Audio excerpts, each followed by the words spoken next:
ವಿದ್ಯಾರ್ಥಿಗಳೇ, 2012 question number 54, 1547 ವಿಭಾಜ್ಯ ಅಪವರ್ತನಗಳ ಸಂಖ್ಯೆ 1, 2, 3, 4. Video on ಮಾಡ್ರಿ, ನಾ ಬಂದು ತಿಳಿಸ್ತು. ಮೊದಲು ಬೋರ್ಡಿಂಗ್ ಬಂತು ಅಂದರೆ ಮ್ಯೂಟ್ ಮಾಡ್ರಿ, ಮ್ಯೂಟ್ ಮಾಡಿ ಗಣಿತ ಬಿಡಿಸ್ರಿ. ನಾ ಆಮೇಲೆ ಬಿಡಿಸಾಗ ಲಕ್ಷ ಕೊಟ್ಟು ಬೋರ್ಡ್ ಕಡೆ ನೋಡ್ರಿ. ಇನ್ನು ಮುಂದೆ ಲೈವ್ದಾಗ ಬರ್ತದೆ, ನಿಮ್ಮ ಮನೆ ಒಳಗೆ ಕಂಪ್ಯೂಟರ್ದೊಳಗೆ ಗಣಿತಗಳನ್ನು ನೋಡ್ಬೋದು. ಇನ್ನು ನೀವು ಮನ್ಯಾಗ ಕುತ್ತೇ ಕಲಿಬೋದು. ಗದ್ಯವಾಗ, ರೀಸ್ನಿಂಗು, ಕನ್ನಡ ವ್ಯಾಕರಣ ಎಲ್ಲ ಬರ್ತದೆ. ಈಗ ಹೊಸದಾಗಿ ಪ್ರಾರಂಭ ಆಗ್ಯದ.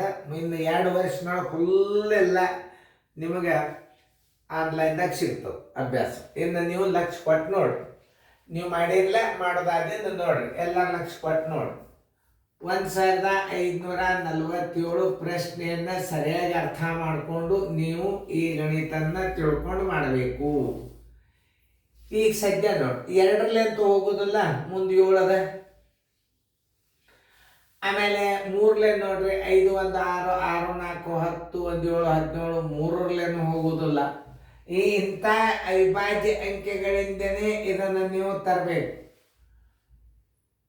ಆಮೇಲೆ ಎಷ್ಟರಲ್ಲೇ ಹೋಗ್ತದೆ ಇದು, ಅದನ್ನು ಹೆಂಗೆ ತಿಳ್ಕೊಬೇಕು ಅನ್ನೋದು ನಾ ಹೇಳ್ತೇನೆ. ಈಗ ನಿಮಗೆ ಇದು ತಿಳ್ಕೊಬೇಕು ಅಂತಂದ್ರೆ, ಈಗ 5ರಲ್ಲೇ ಹೋಗೋದಿಲ್ಲ, ಇನ್ನು 7ರಲ್ಲೇ ಹೋಗ್ತದಿಲ್ಲ, ಹೆಂಗೆ ತಿಳ್ಕೊಬೇಕು ಅನ್ನೋದು ಇಲ್ಲಿ ನೋಡ್ರಿ. 1547 ಅದಲ್ಲ, ಇದು 7ರಲ್ಲೇ ಭಾಗ ಹೋಗ್ತದಿಲ್ಲೋ ಅಂತಂದ್ರೆ ಈ ಕಡೆ ಅಂಕೆಯ 2ರಷ್ಟು, ಈ ಅಂಕೆಯ 2ರಷ್ಟು, ಈ ಅಂಕೆಯ 2ರಷ್ಟು ಈ ಹಿಂದಿಂದ್ರಾಗ ಕಳಿಯಿರಿ. 7 2 14 ಕಳಿಯಿರಿ, 0 ಉಳಿತು. 5ರಾಗ 1 ಆದ್ರೆ 4, ಕೆಲ ಬಂತು 1. ನೋಡಿ, ಇದು 7ರಲ್ಲೇ ಭಾಗ ಹೋಗ್ತದಿಲ್ಲ ನೋಡ್ರಿ. ಈಗ ಹೋಗ್ತದಲ್ಲ, ಅವಾಗ ನೀವು ಡೈರೆಕ್ಟಾಗಿ ಇಲ್ಲಿ 7 ಇಡ್ರಿ.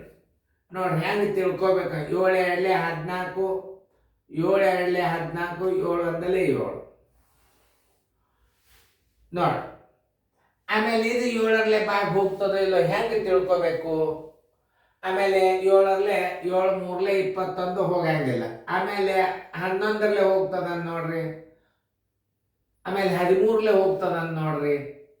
ಪಾಯಿಸಿ ನೋಡ್ಬೇಕು. 13 1 13, 12ರಾಗ 3 ಆದ್ರೆ 9, ಎಲ್ಲ ಬಂತು 1 1 ತಗೋರಿ. 13 1 13, 7 91, 13ರಲ್ಲೇ ಭಾಗ ಹೋಗ್ತದೆ. ಯಾವಾಗ 7ರಲ್ಲೇ ಹೋಗ್ಲಿಲ್ಲ ಅಂದ್ರೆ 13ರಲ್ಲೇ ಭಾಗ ಹೋಗ್ತದ.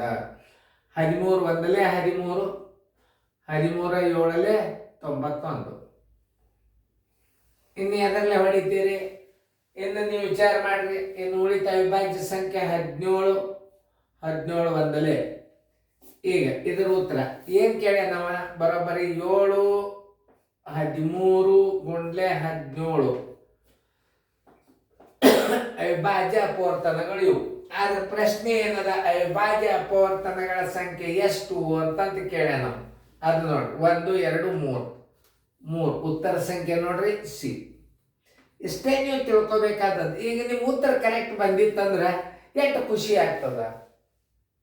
7ರಲ್ಲೇ ನೀವು ಭಾಗ ಹೋಗೋದು ಹೆಂಗೆ ಕಂಡಿಡ್ತೀರಿ? 1547 ಕೊನೆ ಅಂಕಿ 2ರಷ್ಟು ಕಳಿಯಿರಿ.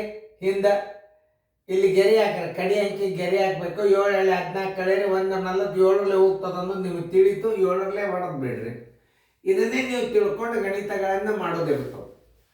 ಸುಮ್ಮ ವೇಗವಾಗಿ ಅವು ಕ್ಲೂಗಳನ್ನು ತಿಳ್ಕೊಂಡು ಅದು ಆ ಗುಣಾಕಾರ ಹಿಂಗೆ ಬರ್ತದೆ, ಈ ಗುಣಾಕಾರ ಹಂಗೆ ಬರ್ತದಕ್ಕಿಂತಲೂ ನೀವು ಈ ಕ್ರಮ ಪದ್ಧತಿ ಮೇಲೆ ಸೀರಿಯಲ್ ಗಣಿತಗಳನ್ನು ಕಲಿಯೋದ್ರಿಂದ ಮಾರ್ಕ್ಸ್ ಸಿಗ್ತಾವ, ಪಾಸ್ ಆಗ್ತೀರಿ.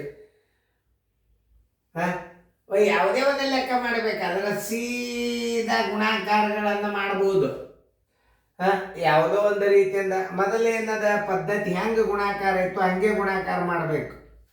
ಹಿಂಗೆ ಕ್ರಾಸ್ ಮೇಲೆ ಗುಣಾಕಾರ ಮಾಡ್ರಿ, ಹಿಂಗೆ ಗುಣಾಕಾರ ಮಾಡ್ರಿ, ಅದೇನು ಏನದರಿಂದ ಏನು ಅರ್ಥನೇ ಇಲ್ಲ. ಸರಿಯಾಗಿ ಹೆಂಗೆ ಮೊದಲು ಹೆಂಗೆ ಪದ್ಧತಿ ಇತ್ತು ಗಣಿತದ, ಅವು ಏನು ಮೊದಲು ಮಾಡ್ಯಾರ ಅವೇ ಪದ್ಧತಿ ಪ್ರಕಾರ ಗುಣಾಕಾರ ಮಾಡೋದು ಕಲಿಬೇಕು ನೀವು. ಕೆಲವೊಂದು ಟ್ರಿಕ್ಗಳನ್ನು ನಾವು ಯಾವುದೇ ಒಂದು ಟ್ರಿಕ್ಸ್ಗಳನ್ನು ಉಪಯೋಗ ಮಾಡಿದರೆ ನಿಮಗೆ ಮಾರ್ಕಸ್ ಸಿಗಬೇಕು. ಇನ್ನು 7ರಿಂದ ಭಾಗ ಹೋಗ್ಬೇಕಾದದ್ದು ಹೆಂಗೆ ಕಂಡು ಹಿಡಬೇಕು? 7ರ ಕೊನೆ ಅಂಕಿ 2 ಕಳೆದಾಗ 2 ಶೇಷ ಉಳಿತದ. 1 40, 7ರಲ್ಲೂ ಹೋಗ್ತದ, ತಿಳಿತು ನಿಮಗದ. ಆಮೇಲೆ ಮುಂದಿನ ಅಂಕಿ 221 17ರಲ್ಲೇ ಭಾಗ ಹೆಂಗೆ ಹೋಗ್ತದ ಅದನ್ನು ನೀವು ತಿಳ್ಕೊಬೇಕು. ಎಲ್ಲ ವಿಚಾರ ಮಾಡಬೇಕು. 17 ಹೆಂಗೆ 22 ಹೊರಗೆ ತಗೋಬೇಕು, 13 ಒಂದ್ಲೆ 13 ನೋಡ್ರಿ ಹೆಂಗ ನಾ ತೆಗೆದನು 22 ಹೊರಗೆ ತೆಗ್ರಿ 13 ಒಂದ್ಲೆ 13 9 ಉಳಿತು 1 ತಗೋರಿ ಅದನ್ನ 13. ಇವು ಕಚ್ಚಾ ಭಾಗಾಕಾರಗಳು. ಈ ಕಚ್ಚಾ ಹಿಂಗೆ ಮಾಡೋದ್ರಿಂದ ವೇಗವಾಗಿ ನಿಮ್ಮ ಗಣಿತಗಳು ಬರ್ತಾವೆ.